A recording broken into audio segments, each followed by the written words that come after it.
नक्कीच जोत्स्ना, त्यामुळे आता सध्या प्रचाराच्या तोफा आज थंडावणार आहेत. प्रत्येकाची प्रतिष्ठा पणाला लागलेली आहे. प्रत्येक राजकीय पक्ष आपले उमेदवार निवडून आणण्यासाठी सध्या जोमानं निवडणुकीच्या रिंगणात उतरलेत. मी आता पुण्याला जाणार आहे, तू सोबतच राहा जोत्स्ना.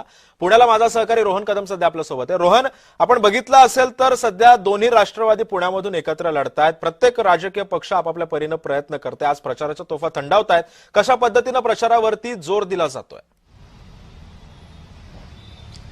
सिद्धेश, खरं तर आज राज्याचे मुख्यमंत्री देवेंद्र फडणवीस देखील आजच्या शेवटच्या दिवशी पुण्यामध्ये जे आहेत ते दुपारी 2 वाजता सभा घेत आहेत. स्वतः राज ठाकरे आज दिवसभर पुण्यामध्ये असणार आहेत.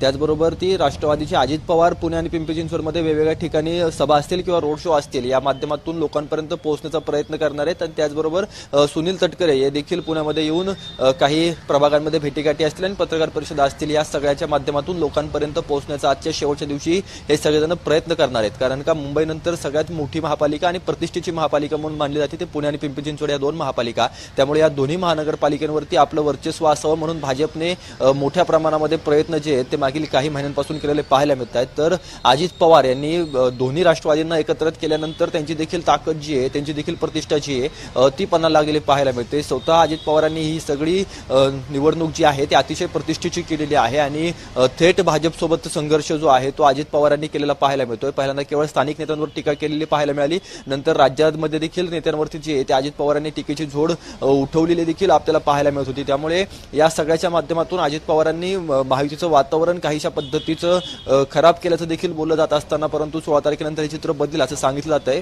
पण सगळ्यात महत्त्वाची बाब हीच आहे की पुणे आणि पिंपरी चिंचवडच्या महापालिकेच्या निवडणुकांमुळे महायुतीमध्ये जो आहे तो मोठा लढा जो आहे तो या नेत्यांमध्ये सुरू झालेला पाहायला मिळाला. अगदी पुणे मेट्रो असेल किंवा पुण्याची बस असेल हे मोफत करण्याचं जेव्हा अजित पवारांनी सांगितलं त्यावेळेस देखील मोठ्या प्रमाणामध्ये चंद्रकांत पाटील असतील किंवा मुख्यमंत्री देवेंद्र फडणवीस काल परदिवशी पुण्यामध्ये आले होते, त्यांनी देखील समाचार जो आहे तो अजित पवारांचा घेतलेला होता.